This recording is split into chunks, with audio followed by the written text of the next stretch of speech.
आंदोलन के बाद में जो है आप इस्तीफे की आप लोग तो तैयार हो जाइए। जी सर रेडी। आप ही पूछ रहे हैं।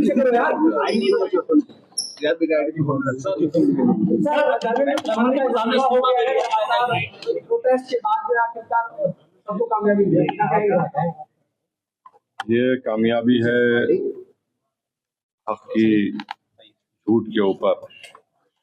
ये कामयाबी है उन तमाम नौजवानों की जिद्दोजहद और उनकी कुर्बानी, और मैं उनको मुबारकबाद भी देता हूँ।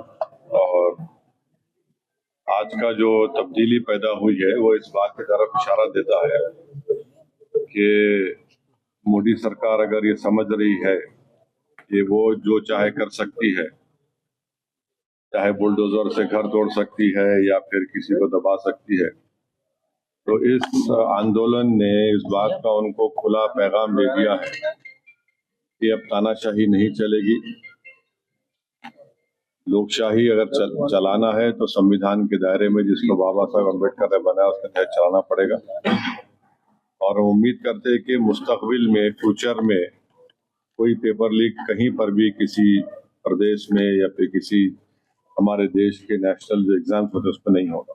अभी तो सिर्फ शुरुआत है।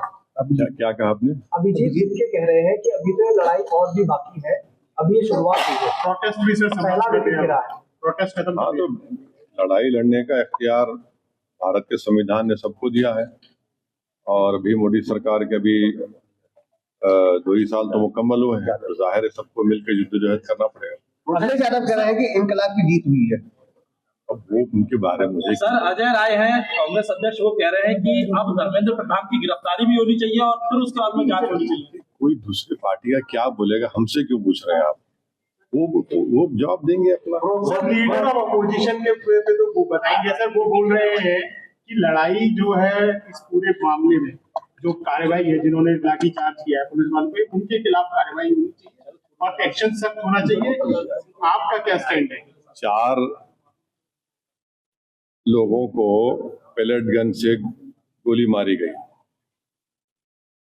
और एक की तो आंख जाए होने वाली है।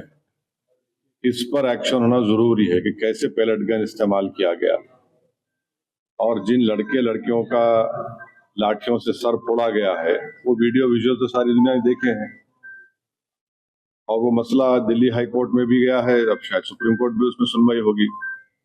तो सरकार को चाहिए कि ये कैसे हो रहा है। यकीनन ये पेलेट गन आप देखिए कि जब जम्मू कश्मीर में इसको इस्तेमाल किया गया था, करीब मेरे ख्याल से अगर मैं गलत ना कहूं तो 1000 के ऊपर लोगों को पेलेट गन से मारा गया था। उसमें से 50-60 लोग बिल्कुल देख नहीं सकते हैं। पेलेट गन का इस्तेमाल जिन 4 युवाओं पर हुआ है उसकी तो तहकीकात होनी चाहिए। एक तो मंसूरी है जबलपुर मध्य प्रदेश के, जो BA MBA करे, एक इसमें कोई आपकी बरादरी का आउटलुक का जर्नलिस्ट है, तो ऐसे कैसे होगा? तो बिल्कुल गलत हुआ है। और जिन लड़कियों को आपने उनसे बदसलूकी की, बल्कि वो तो सेक्सुअल असॉल्ट भी हुआ उनके ऊपर, वो भी कैमरा वीडियोस में कैद है, तो इस पर यकीनन एक्शन होना चाहिए। 36 दिन बाद इस्तीफा आया है के बाद, तो आपको लगता है कि सरकार ने देरी की है? सरकार झुकने के लिए देरी कर दी ना, 36 दिन लगे उनको झुकने के लिए। शिक्षा व्यवस्था में कुछ सुधार अब होना है सर। इसमें किस तरह की उत्तर प्रदेश में कितने पेपर का लीक हुआ बताइए? कितने पेपर्स का लीक हुआ है?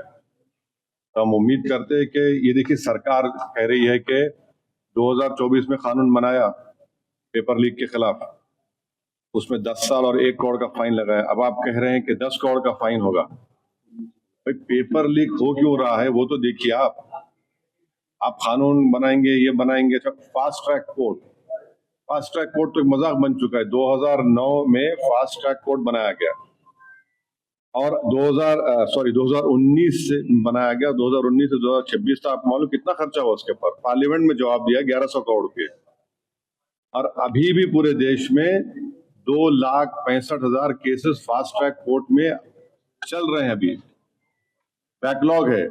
उत्तर प्रदेश में 71% बैकलॉग है। तो ये सरकार के बोलने में और करने में बहुत फर्क है।